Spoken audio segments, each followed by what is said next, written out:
Hideo Kojima. Since you're watching this video, you already know who he is.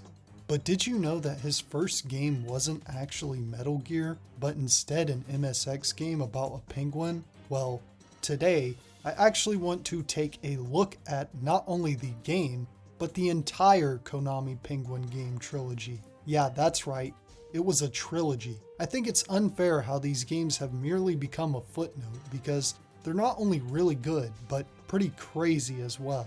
Let's start with the first game in the series, Antarctic Adventure, released by Konami for the MSX computer in 1983 and the Nintendo Famicom with the alternative title of Kekkyoku Nankyoku Daiboken in 1984. Actually being Konami's first game for the system alongside Yi Ar Kung Fu. In this game, you play as a penguin named Penta as he races the clock to various countries' Antarctic research bases such as Australia's and Australia's, while avoiding obstacles that slow his progress. Why?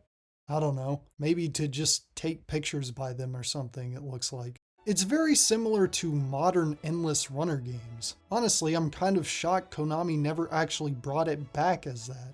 The game is really fun and this presentation is really impressive for 1983. This game is probably most well known for being a staple of Famiclones, pirate carts, and bootleg plug-and-play consoles. So while the Famicom version never officially released outside of Japan, it's still quite popular outside of the country because of this. Honestly, if you were to make a Famiclone Big 3, it would probably consist of this, Namco's Battle City, and I don't know. If you grew up with this kind of stuff, what do you think the third game would be? I genuinely want to know. Between the two versions, the more popular Famicom version is probably the better one, but honestly, the MSX version is fine. They're really not all that different outside of swapping around the level order. Oh, yeah, there's also a much less well-known ColecoVision version for some reason. It's shockingly pretty good too. Honestly, you can't really go wrong with any version here, but the Famicom version is the most accessible, obviously. Honestly, I'm shocked this game wasn't an arcade game first, as it's designed like one. I think if it was, it may have been just the tiniest bit more popular. This is one of those oddly obscure games that really deserves to be one of the biggest things ever, up there with Pac-Man and Frogger. It's that good. I guess it's just not because it never got officially released on the NES, but I think it would have honestly have been a million copy seller if it did, given how well it appeals to a wider demographic than most games from this period other than the two I just mentioned. Penta's such a cute character too. I love the special animation with this cheeky little pose he strikes when he reaches the South Pole research base, or the last one, which he does in every version. We need to petition to have Antarctica's official flag be a drawing of Penta. Also, the background music for this game is the Ice Skater's Waltz. This game is so good, I don't know of anyone who actually hates this game. If you're stressed out, sometimes you just want to be a cute little penguin running around Antarctica, and that's fine. This is such a great game. So naturally, such a great and successful game was going to get a sequel. And this is where Hideo Kojima comes in. Yeah, there's a bit of a misconception going around that Kojima actually worked on Antarctic Adventure, but he didn't. Instead, as his first project after being hired by Konami, he worked on the game's MSX exclusive 1986 sequel, Yume Tairiku Adventure, or Dream Continent Adventure, or Penguin Adventure as it would be known as in Europe. That being said, if you think you're going to get some insight into Kojima's game design thought process, you're sorely mistaken. He only played a minor role, and according to the man himself, he only ended up contributing a few little ideas. Really, this video isn't to talk about Kojima. It's about undoing the mystique surrounding this game and its status as a footnote. This game is basically an expanded version of the previous game, and you're going on an actual level-to-level adventure structured similarly to Super Mario Bros., now with an actual story. The penguin princess Penko has fallen ill, and you once again play as Penta, this time looking for a cure. The title screen is so somber and sad. You can tell Penta really cares about Penko, and it's a really good way of making the player care as well. Gosh, I sure hope they don't completely ruin this cute relationship between two cartoon penguins. That would be ridiculous. For the most part, this game just seems like a souped up version of the first game, and to some extent it is, and I thought so as well. But that all changed when I discovered that there were bosses in this game, and I just couldn't defeat the first boss. After this, I ended up watching the game's demo mode, and I found out Penta could actually shoot. So I got back into the game, but no matter how hard I tried, and no matter what buttons I pressed, I just couldn't shoot. I was playing the game alongside the MSX version of the first game on an emulated version of the Konami Antiques MSX Collection Ultra Pack for the Sega Saturn, which is a compilation of 3 other smaller compilations that were released for the PlayStation, and honestly one of the most impressive collections of the era with 30 games. Though it weirdly lacks the Metal Gear games despite having some MSX2 titles mixed in. Anyways, I thought they had maybe screwed up the emulation for this release, but I wanted to make sure, so I watched a long play of the game to figure out what I was doing wrong, and it was then that I realized something terrible. This is a Japanese video game from 1986. Now I know that sounds obvious, but those who know. Just in case you don't, and if you want to know, I have another video where I discuss this. A certain Namco arcade game came out in 1984, and for the next 4 years, it influenced Japanese game developers to design their games around super obscure and cryptic secrets and mechanics. Some developers, like Nintendo R&D 4, took this idea and executed it in a much better way, while others would make some of the most horrifying games ever created out of these concepts. So how did Konami fare with this game? Actually, it isn't that bad, but it's not perfect. Usually, holes are a bad thing, like in the first game. But there are smaller holes, though it's very hard to notice that they're smaller, that contain hidden shops within them. See, whereas in the previous game, collecting fish only granted you points, in this game, they're used as currency. You can even gamble with them, which was apparently one of Kojima's ideas. It's in these shops that you can buy a friggin' gun. Yeah, Penta don't play about his girl, he's packing heat. This is how you defend yourself from the much tougher hazards that come in this game and defeat bosses, which turns Penta blue for some reason. Interestingly, Penta's redesign here bears a striking eerie resemblance to another cartoon penguin character named Mike, who appeared in advertisements for the Japanese whiskey brand Suntory around 1983, when the first game came out, and even got an anime film made about him in 1985 called Penguin Memory Shiwase Monogatari, which is about him coping with PTSD from the Vietnam War. I'm sorry, what? When you leave the shop, the shopkeeper says, "Buy more, wait, damn it, whoa buddy, this is a kid's game." And no, I'm not playing some edgy fan translation, this is real English text in the original Japanese version of the game. There's other weird text in this game too. Hasten slowly? That makes no sense. There are also other cryptic mechanics in the game, like how there's a heart that changes color and gives you different power-ups depending on said color, that seemingly takes inspiration from Konami's own Twin Bee, which has a similar thing going on with its bell mechanic. It really doesn't matter though, and you can just avoid it. Meanwhile, in order to access the good ending, the criteria is, I kid you not, pause the game. Yeah. Also, supposedly, Kojima actually got the idea to include multiple endings in the first Metal Gear Solid from this game. Aside from the lambuxuacious elements I've already mentioned, the music here composed by Yoshinori Sasaki, best known for these games, Parodius and Castlevania 3, and Kenichi Matsubara, best known for Castlevania 2, is really good. Overall, this game is good, but those cryptic elements really drag it down, and it's not as good as the first. But it's still a really fun game, and I definitely recommend it if you're someone who can tolerate that kind of design. Definitely check it out in any way you can. I will say, just like how its predecessor didn't get an official NES release, it's a real shame that this game didn't end up getting a Famicom or NES version. But given how NES versions of MSX games involving Hideo Kojima usually ended up turning out, we may have dodged a bullet there. Actually, Kojima wasn't even credited with this game initially, but this is the first game in the series to credit anyone. So that means that we sadly don't know who created the Penta character in the first place and who worked on the first game. Another mystery surrounding this game involves the 2006 mobile phone version of the game that seems to have not been archived and must be lost media. I literally can't find anything about it other than that it existed. It also had a short digital comic released alongside it that's also seemingly lost.